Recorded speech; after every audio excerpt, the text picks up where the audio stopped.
Scan for Sovi and straight A's only. Let's go! Calculus problems like this are fast to solve with the right method. We will find the correct graph of function g right now.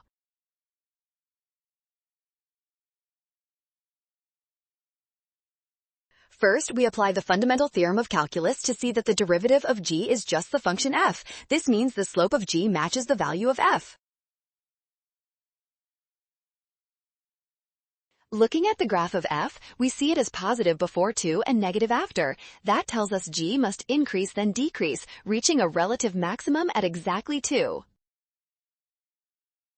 Finally, we check where g of 2 equals 0. Only one graph fits all these conditions perfectly. You can see it right there.